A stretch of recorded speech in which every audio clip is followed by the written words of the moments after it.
आउज़ुबिल्लाहिमिनश्शैतानिर्रजीम बिस्मिल्लाहिर्रहमानिर्रहीम अस्सलामु अलैकुम वरहमतुल्लाहि वबरकातुहू। प्यारे प्यारे स्टूडेंट्स, हाउ आर यू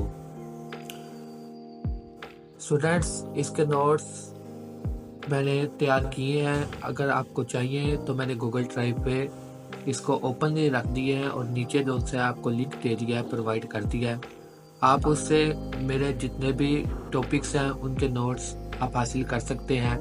आप फुल फॉर्म में, थ्योरी फॉर्म में मुकम्मल जो आप लिखेंगे, आप उसके मुकम्मल कंप्लीट मार्क्स हासिल कर सकते हैं। तो मैं गूगल ड्राइव का लिंक सेंड कर रहा हूँ, आप उससे प्रिपरेशन कर सकते हैं। तो आज हम चैप्टर 2 का आगाज करने जा रहे हैं। Chapter 2 series circuit. अब चैप्टर का नाम ही सीरीज सर्किट है, तो हम इससे डिस्कस करने जा रहे हैं, इससे स्टार्ट करने जा रहे हैं कि सीरीज सर्किट होता क्या है। सीरीज सर्किट क्या होता है? अब इसकी डेफिनेशन ये है कि it is a circuit where components are connected in a single pathway. यानी ये वो सर्किट होता है जिसमें जो कंपोनेंट है ना, वो सिर्फ एक ही पाथ में कनेक्ट होते हैं। यानी उनके पास एक से ज्यादा पाथ नहीं होती, उनके पास एक से ज्यादा पाथ नहीं होती, वो सिर्फ एक ही पाथ के साथ कनेक्ट होते हैं। इसके बारे में हम आगे जाके डिस्कस भी करेंगे। और एक और डेफिनेशन इसकी ये बनती है कि when component of a circuit are connected end to end it is called series circuit. हम सीरीज सर्किट उसको भी कह सकते हैं जिसमें कंपोनेंट जो से एंड टू एंड कनेक्टेड है। एंड टू एंड का मतलब क्या है कि जहां पर एक खत्म हो रहा है ना, वहां से नेक्स्ट शुरू हो रहा है। जहां पर एक कंप्लीट होता है कंपोनेंट, उसके साथ ही नेक्स्ट शुरू होता है।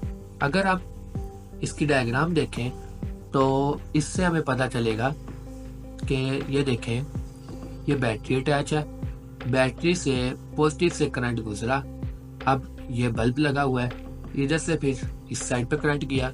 अब आप देख सकते हैं जहां पर फॉर एग्जांपल यहाँ तक आपका एक बल्ब है, अब जहां पर ये खत्म हो रहा है उसके बाद ही नेक्स्ट बल्ब शुरू हो रहा है, और जहां पर ये खत्म हो रहा है उसके बाद ये नेक्स्ट बल्ब शुरू हो रहा है। तो इससे पता चला कि जो सीरीज सर्किट है, जहां पर एक कंपोनेंट खत्म होता है, ये बल्ब भी एक कंपोनेंट है, जहां पर एक खत्म होता है वहां से नेक्स्ट शुरू होता है। तो यही हमें डेफिनेशन में बताया गया है। अब हम बात करें कंपोनेंट ऑफ सीरीज। हम कंपोनेंट की बात तो करी जा रहे हैं कि कंपोनेंट कंपोनेंट कंपोनेंट वो होते क्या हैं।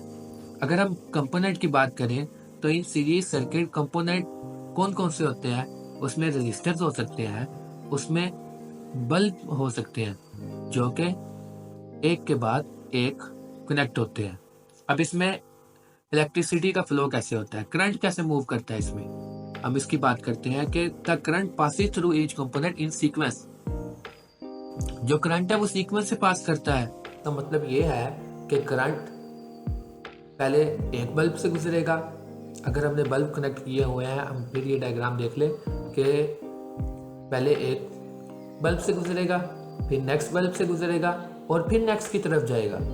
तो करंट सीक्वेंस से पास कर रहा है। इसके बाद हमें इससे दूसरी बात भी पता चलती है कि only one path for current to flow, कि करंट को फ्लो करने के लिए सिर्फ एक पाथ प्रोवाइड की गई है। यानी करंट सिर्फ एक ही पाथ से मूव कर सकता है, उसके पास कोई दूसरी पाथ है ही नहीं जिससे वो गुजर सके। तो तीसरी बात ये है करंट इज सेम, कि करंट जो सा गुजर रहा है ना इसमें से वो सेम है। यानी यहाँ से गुजरना शुरू किया और नेगेटिव की तरफ वो यहाँ पर एंड हो गया। अब करंट तो सेम रहा, पूरे सर्किट में करंट सेम रहेगा।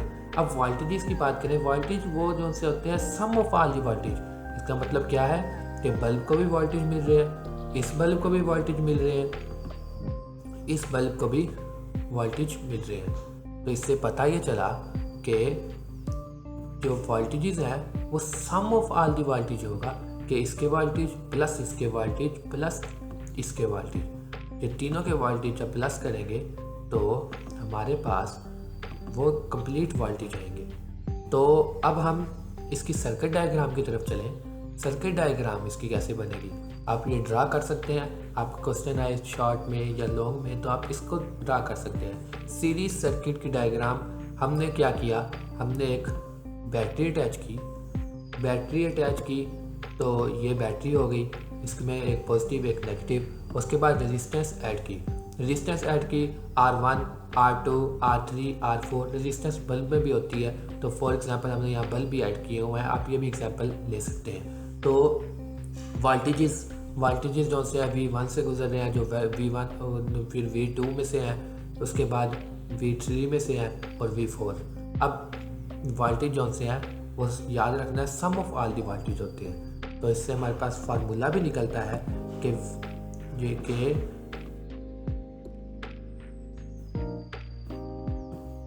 V is equal to V1, V2, V3, V4 इन सब को प्लस करने से हमारे पास सीरीज सर्किट बनता है। वोल्टेज प्लस होते हैं, तो इससे हमें पता चला series circuit very important play part करते हैं। आप डेली लाइफ में अगर एग्जांपल देखना चाहें, अगर आप टार्च वगैरह में देखें तो सीरीज सर्किट यूज़ होता है। टार्च जो बचपन में यूज़ करते थे, पुराने वक्तों में यूज़ होती है, अब भी होती है लेकिन कम होती है, उसमें हमें वोल्टेज ज़्यादा चाहिए हो तो हम सीरीज सर्किट लगाते हैं। सीरीज से ये होता है कि वोल्टेज प्लस हो जाते हैं। जब वोल्टेज प्लस होंगे तो इससे हमारा ही फ़ायदा है कि वोल्टेज जहाँ हमें ज़्यादा चाहिए होते हैं वोल्टेज, हम क्या करते हैं, हम उसमें सीरीज सर्किट यूज़ कर लेते हैं। सीरीज सर्किट यूज़ करने से ये फ़ायदा होगा कि हमारे वोल्टेज इंक्रीज़ हो जाएंगे। तो दोस्तों मेरे चैनल को सब्सक्राइब कर लें, स्टडी विद मुनीब। इंशाल्लाह आपको बहुत मज़ा आएगा, बहुत इंटरेस्टिंग टॉपिक्स आ रहे हैं, तो मेरे चैनल को सब्सक्राइब करें। और अगर आप इसके नोट्स चाहते हैं तो मैं नीचे गूगल ड्राइव का लिंक दे रहा हूँ और अपनी प्लेलिस्ट का भी लिंक दे रहा हूँ, जिसमें 1 से लेके चैप्टर 2 तक मैंने अपने सारे के सारे वीडियो लेक्चर अपलोड कर दिए हैं। तो दुआ है अल्लाह रब्बुल इज़्ज़त आप सबको कामयाब फरमाए, आप सबका हामी और नासिब हो। आमीन सुम्मा आमीन। Thank you so much. जज़ाकल्लाहु खैरन।